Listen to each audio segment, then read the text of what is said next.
رحیم کیا کروں کہ درد کم نہیں ہوتا اذا قلم ہانی ایپیسوڈ نمبر 22۔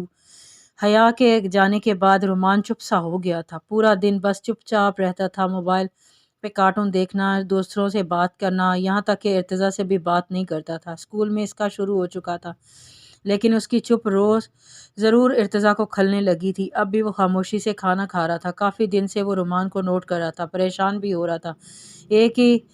ایک تو جینے کا آسرا تھا، اس سے گھر گھر لگتا تھا۔ اب وہ چپ اور اداس تھا۔ رومی کھانے کے بعد کیرم سیٹ کرو، آج کیرم کھیلیں گے۔ ارتضیٰ نے اسے چپ چاپ کھاتے ہوئے دیکھ کر کہا، نو بابا، میرا موڈ نہیں ہے۔ کیوں موڈ نہیں ہے؟ کل سنڈے ہے یار، آج ایسا کرتے ہیں کہ مووی دیکھ لیتے ہیں۔ میں بھی بور ہو رہا ہوں، آپ بھی دیکھ لیں۔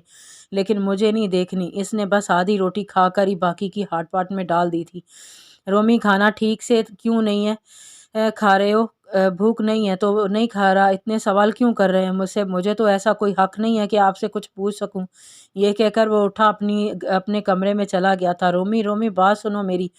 ارتضیٰ اسے پکارتا رہ گیا، لیکن رومی نے ایک نہیں سنی۔ غصے سے ارتضیٰ نے بھی روٹی واپس ہاٹ پاٹ میں ڈال دی تھی۔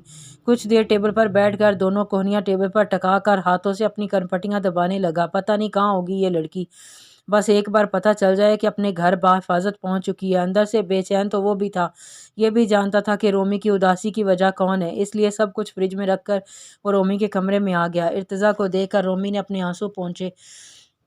ارتضیٰ رومی کے پاس آ کر بیٹھ گیا۔ رومی، کیا بات ہے؟ ہم پہلے ساتھ کھیلتے تھے، مووی دیکھتے تھے، ڈھیر ساری باتیں کرتے تھے، ہم ایک کمپلیٹ لائف گزار رہے تھے۔ اب ایسا کیا ہوا ہے کہ تم پچھلے 8 دن سے منہ بنائے پھر رہے ہو؟ بابا، آپ کو آپ کی لائف کمپلیٹ لگتی ہے؟ ایسی ہوتی ہے کمپلیٹ لائف؟ ہماری لائف کمپلیٹ تب تھی جب ممی یہاں تھیں۔ رومی، وہ تمہاری ممی نہیں ہے، آپ کی بیوی تو ہیں، پھر کیوں نہیں روکا انہیں؟ بابا پلیز ممی کو واپس لے آئیں، رومان مخلجی لہجے میں کہتا ہوا رونے لگا تھا۔ ارتضیٰ نے اسے اپنے ساتھ لگا لیا۔ وہ نہیں آئے گی رومی، میں نے تمہاری سگی ممی سے بہت محبت کی، اتنی کہ اس کے ساتھ گزرے 2 سالوں کی یادیں میری پوری زندگی کے لیے کافی ہیں۔ مجھے ایسی دوبارہ کبھی خواہش نہیں ہوئی کہ میں کسی اور کو اپنی زندگی میں شامل کروں۔ لیکن ٹھیک ہے، تمہیں ایسا لگتا ہے کہ کسی ایک لڑکی کے آ جانے سے تمہیں ہماری لائف کمپلیٹ لگے گی تو میں کر لیتا ہوں شادی، لیکن وہ حیا نہیں ہوگی۔ ارتضیٰ کے آخری جملے پر رومان اس سے پیچھے ہٹا تھا، آنکھیں اب بھی آنسوؤں سے لبریز تھی۔ اس گھر میں اگر کوئی آپ کی بیوی بن کر آئیں گی تو وہ صرف حیا ممی ہوں گی۔ آپ انہیں واپس لے کر آئیں گے بابا، مجھ سے وعدہ کریں، آپ انہیں کبھی نہیں چھوڑیں گے۔ مجھے وہ بہت اچھی لگتی ہیں، پلیز بابا مجھے ان کے پاس لے جائیں، میں انہیں خود منا لوں گا۔ آپ نے کبھی انہیں ناراض کیا؟ کیوں بابا؟ وہ پھر سے رونے لگا تھا اور اس وقت اسے کچھ بھی سمجھانا بیکار تھا۔ آپ چپ کیوں ہیں آغا جی؟ بولیں۔ حیا، جو تم چاہتی ہو وہ ممکن نہیں ہے، میری بات کو سمجھو۔ وہ جو جھوٹ تم نے بولا اس پر قائم رہو، وہ پروفیسر ہمارا کچھ نہیں بگاڑ سکتا۔ آغا جی، آپ سب کچھ جان کر بھی یہ چاہتے ہیں کہ میں ایک بے گناہ پر الزام لگا کر اسے پھانسی لگوا دوں؟ اس کی نوبت نہیں آئے گی۔ دیکھو، کیس ہم پروفیسر پر ہی ڈالیں گے، لیکن پھر معاف کر دیں گے۔ اس طرح سے اس کی جان بھی بچ جائے گی اور میری کھوئی ہوئی عزت بھی مجھے مل جائے گی، بلکہ اسے یوں معاف کرنے کو میرا پلہ زیادہ بھاری ہوتا ہے۔ پھر اب میں سیاست میں بھی قدم رکھ رہا ہوں، اس سے میری شہرت اور بڑھ جائے گی۔ میں ایسا کچھ نہیں کروں گی حیا۔ نو آغا جی، میں ان کے ساتھ ایسا کچھ نہیں کروں گی۔ تو ٹھیک ہے، پڑی رہو دارالعلومان میں۔ اب گھر تم تب ہی قدم رکھ سکتی ہو جب تم میری بات مانو گی۔ 4 دن جب تمہیں دارالعلومان کی سوکھی روٹیاں کھانی پڑی گئی تو عقل ٹھکانے آ جائے گی۔ جب میری بات ماننے کا فیصلہ کر لو تو فون کر دینا مجھے، میں خود لینے آ جاؤں گا۔ فون بند کر چکا تھا۔